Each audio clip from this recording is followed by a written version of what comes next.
Hello guys, I am Neha and I welcome you to my YouTube channel EduGrid 24/7. Today I will start with our first chapter of class 10 Science NCERT, that is Chemical Reactions and Equations. तो मैं आपको आज ये chapter पढ़ाऊंगी, ठीक है। इसमें क्या है, chemical reactions. First we will discuss about chemical reactions. Chemical reactions क्या होती हैं, हम किसे केमिकल रिएक्शन कहते हैं। तो केमिकल रिएक्शन, अगर कहीं भी कोई भी केमिकल चेंजेस होते हैं, तो हम उसे क्या कहते हैं, that chemical reaction takes place. Chemical reaction takes place. जैसे कि डे टू डे लाइफ से एग्जांपल है, जैसे कि मान लीजिए हमारे पास मिल्क है, ठीक है। तो मिल्क है, अगर वो जब हम लोग उसे क्या कहते हैं, अगर आप रात भर के लिए उसे छोड़ दें तो क्या हो सकता है, वो किस फॉर्म में, या फिर जब हम जैसे घर में होता है मम्मी लोग दही जमाती हैं, तो क्या होता है, जो दूध होता है, मिल्क है, वो क्या हो रहा है, कर्ड फॉर्म में चेंज हो रहा है, दही बन जा रहा है। अब हम उसे वापस से तो दूध नहीं बना सकते ना, वापस से मिल्क में कन्वर्ट नहीं कर सकते। तो ऐसे जो रिएक्शंस होते हैं जिनको हम उसके इनिशियल फॉर्म में नहीं ला सकते मेनली, वो क्या होते हैं, केमिकल रिएक्शंस हम लोग कहते हैं ना। वो अपना इनिशियल फॉर्म जो है वो छोड़ के कोई न्यू प्रोडक्ट बनाते हैं या किसी नए फॉर्म में चले जाते हैं। जैसे कि होता है सब्जी, जैसे फूड जो होता है, वो जब हम लोग उसे कुक करते हैं तो क्या होता है, वो पहले रॉ मटेरियल होता है, वो पक जाता है, फिर वो कोई और फॉर्म ले लेता है। तो ऐसे ही जो भी चेंजेस होते हैं, केमिकल चेंजेस होते हैं, तो हम लोग क्या कहते हैं कि केमिकल रिएक्शंस हुए हैं, ठीक है। एग्जाम्पल हम कैसे समझेंगे, एक एक्टिविटी लेते हैं, जैसे कि मैग्नीशियम आप लीजिए, मैग्नीशियम रिबन ले लीजिए और उसे क्या करिए, ऑक्सीजन मतलब उसे क्या करिए, आप बर्न करिए, ठीक है। तो आप क्या देखेंगे, आपने मैग्नीशियम रिबन लिया, उसे बर्न किया, ये क्या है, मैग्नीशियम रिबन।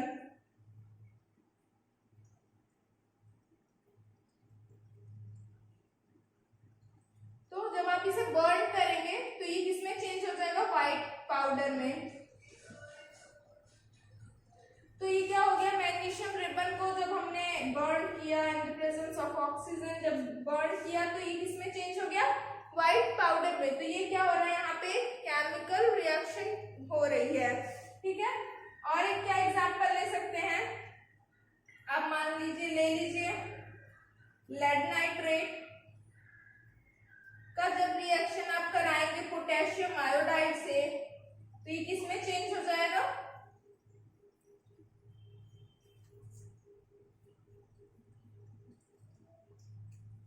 तो यहाँ हमें क्या मिल रहा है, जब हम lead nitrate plus potassium iodide, जब ये दो हमारे पास, देखिए जो ये चीजें हैं जो रिएक्ट होती हैं, जो एक दूसरे में रिएक्ट होती है, हम लोग उसे क्या कहते हैं, रिएक्टेंट्स ना, क्योंकि ये दोनों रिएक्शन कर, और ये जो है हमारे पास जो हमारे प्रोडक्ट बनते हैं, इन दोनों के रिएक्शन से जो चीज हमें मिलती है, हम उसे क्या कहेंगे, वो हमारे प्रोडक्ट है। तो यहाँ पे हमें दो नए चीजें मिल गई, ये हमारे क्या हो गए, ये दोनों प्रोडक्ट्स हो गए, ठीक है।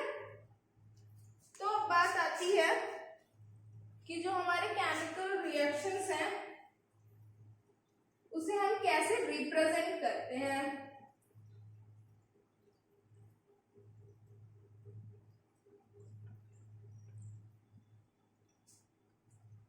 ठीक है। तो केमिकल रिएक्शंस को रिप्रेजेंट करने का क्या होता है, कैसे रिप्रेजेंट करते हैं, वो हम देखेंगे कि हम लोग LHS, ये मान लीजिए हमारा लेफ्ट हैंड साइड है, ये हमारा राइट हैंड साइड है। तो हम लोग लेफ्ट हैंड साइड में क्या लिखते हैं, रिएक्टेंट्स। हम लोग लेफ्ट हैंड साइड में रिएक्टेंट्स को लिखते हैं, राइट हैंड साइड में क्या लिखते हैं, प्रोडक्ट को लिखते हैं। और जो हमारा रिएक्शन है उसे कैसे शो करते हैं, एरो के थ्रू शो करते हैं कि जो हमारा रिएक्टेंट है वो रिएक्शन के बाद क्या हो रहा है, किसी प्रोडक्ट को फॉर्म कर रहा है। तो ये एरो हम फॉरवर्ड, ये इस डायरेक्शन में शो करते हैं कि इसका मतलब, इस एरो का मतलब क्या होगा कि जो रिएक्टेंट है कुछ रिएक्शन करके प्रोडक्ट बना रहा है, फाइन। जैसे अब हम एग्जांपल जैसे शो करती हूँ मैं आपको, जैसे मैंने पहले बताया था, आपने मैग्नीशियम लिया प्लस ऑक्सीजन की प्रेजेंस में उसे बर्न किया, तो वो क्या बन गया, MgO।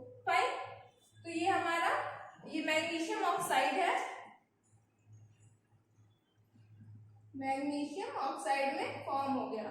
तो क्या हो गया, ये दोनों हमारे रिएक्टेंट्स हो गए। ये हमारा एरो ये जो शो कर रहा है कि हमारे रिएक्टेंट्स रिएक्ट करके क्या फॉर्म कर रहे हैं, ये हमारा प्रोडक्ट हो गया। ठीक है, तो अब हम सीखेंगे कि हमारे जो रिएक्शंस होते हैं उसे हम बैलेंस कैसे करते हैं। तो जैसे होता है, हमने पढ़ा है law of conservation of mass. ठीक है, तो यानी कि जो मास होता है हमारा रिएक्टेंट साइड में और जो हमारे प्रोडक्ट साइड में, दोनों साइड सेम होना चाहिए, यानी कंजर्व होना चाहिए मास can neither be created nor be destroyed.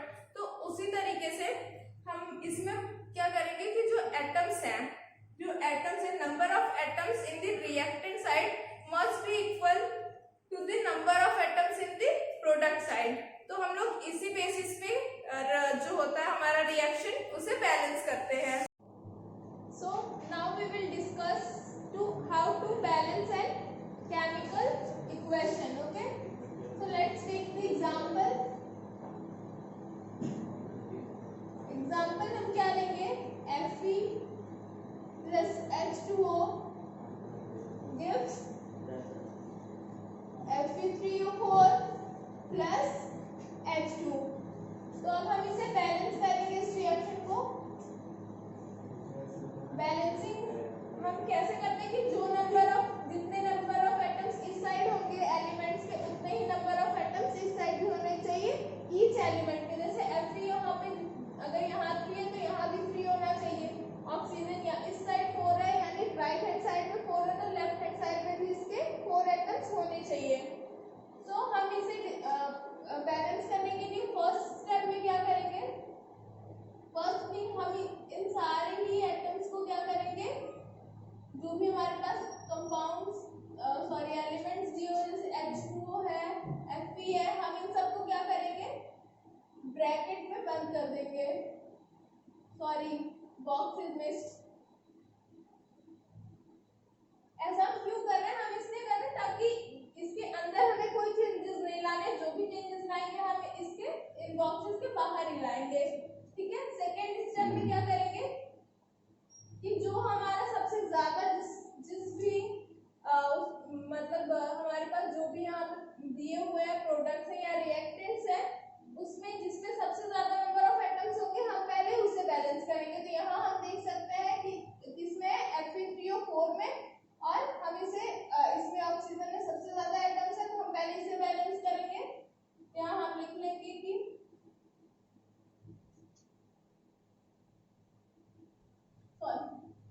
Second step में हम क्या कर सकते हैं, पहले सारे इनिशियली जितने नंबर ऑफ एटम्स है लेफ्ट हैंड साइड में और राइट हैंड साइड में है, पहले हम उन्हें मेंशन करेंगे। इन द नेक्स्ट स्टेप हम बैलेंसिंग स्टार्ट करेंगे।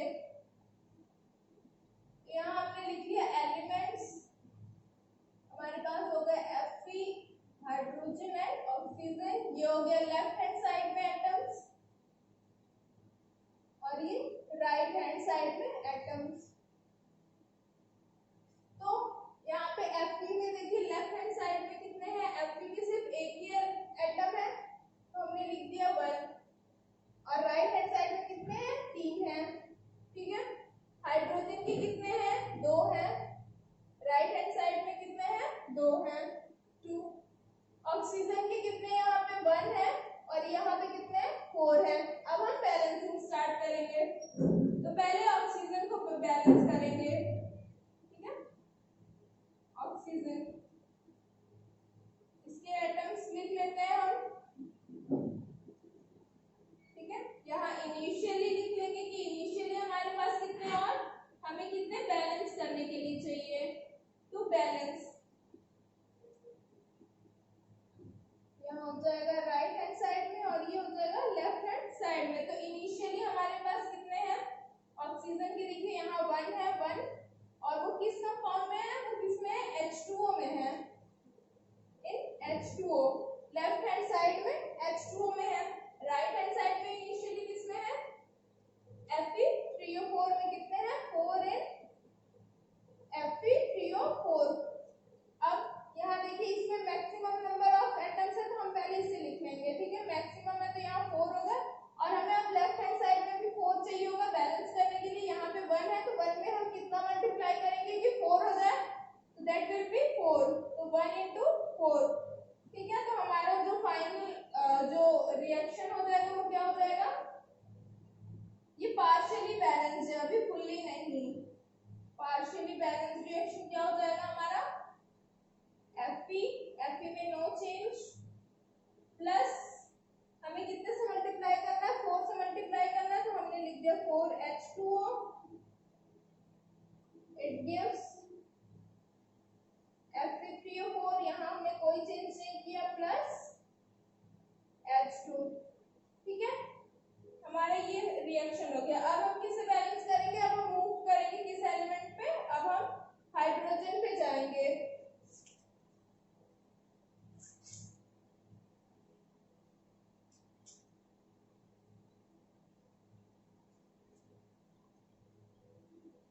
हाइड्रोजन। इसके लिए चार्ट प्रिपेयर करेंगे तो क्या लिखेंगे, ये हो जाएगा हाइड्रोजन एटम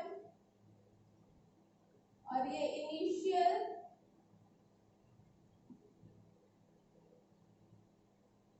ये हो जाएगा टू बैलेंस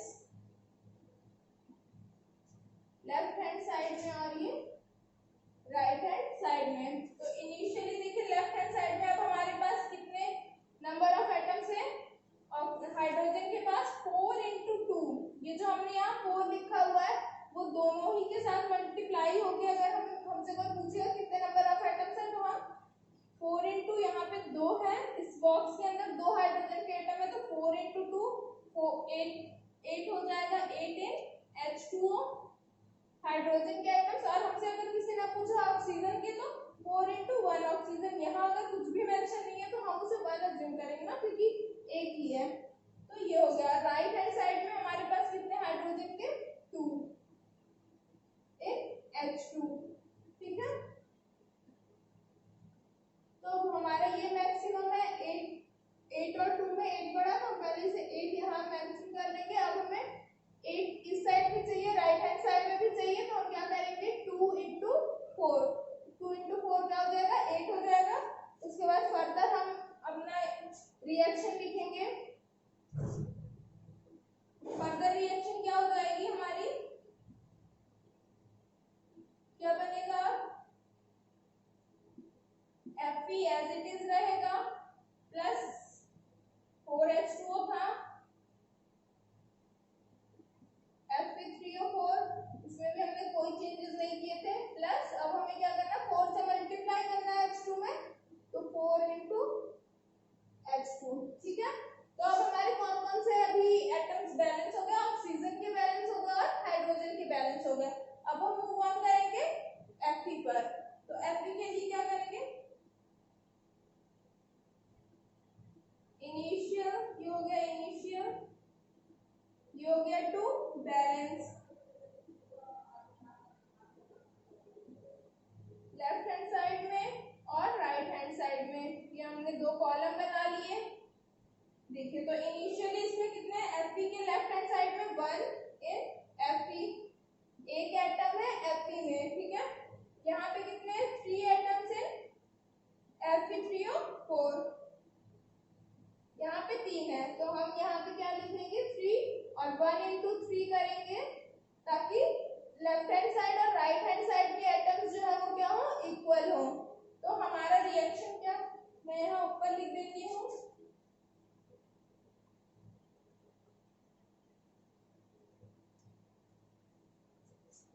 तो हमारा रिएक्शन क्या बन जाएगा, देखिए हमने Fe में 3 से मल्टीप्लाई कर दिया, 3 क्या हो गया 3Fe प्लस ये हमारा 4H2O था, 4H2O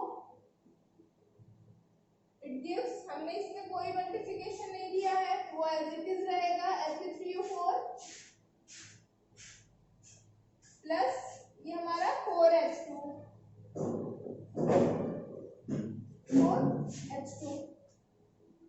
तो ये हमारा हो गया बैलेंस्ड इक्वेशन। मैं आपको दिखाती हूँ कैसे ये बैलेंस है, हम कैसे चेक करेंगे कि हमारा ये इक्वेशन जो है वो बैलेंस है कि नहीं है। तो यहाँ आप देखिए पहले लेफ्ट हैंड साइड में हमारे पास Fe के 3 एटम्स है, यहाँ भी Fe के 3 एटम्स है। ऑक्सीजन के देखिए 4 × 1, 4 यहाँ एटम्स है, यहाँ भी 4 एटम्स है। लेफ्ट हैंड साइड में हाइड्रोजन के देखिए 4 × 2 = 8, 8 यहाँ भी और 4 × 2 8, ठीक है। तो ये हमारा क्या हो गया बैलेंस्ड इक्वेशन, ठीक है। इसी तरीके से आप एक दो एग्जांपल्स और ट्राई कर सकते हैं कि कैसे इसे हम बैलेंसिंग करेंगे। आप प्रैक्टिस करेंगे तो आप क्या कर सकते हैं, जल्दी जल्दी से कर सकते हैं विदाउट टेबल। मतलब अभी शुरू में आप क्या करेंगे, जो भी क्वेश्चन है आपके पास 3-4 आप उसे प्रैक्टिस करें टेबल बना बना के कि लेफ्ट हैंड साइड में कितने हैं, राइट हैंड साइड में कितने हैं, हमें कैसे करना है बैलेंस, कितना मल्टीप्लिकेशन होना चाहिए किस एटम में। उसके बाद फिर आप प्रैक्टिस करने लगेंगे एंड देन आपको टेबल बनाने की जरूरत नहीं पड़ेगी, आप ऐसे ही कर सकते हैं। तो ये हमारा हो गया बैलेंस्ड इक्वेशन। और जब हम बैलेंस्ड इक्वेशन लिखते हैं तो क्या करते हैं कि ये किस किस फॉर्म में है हम उसे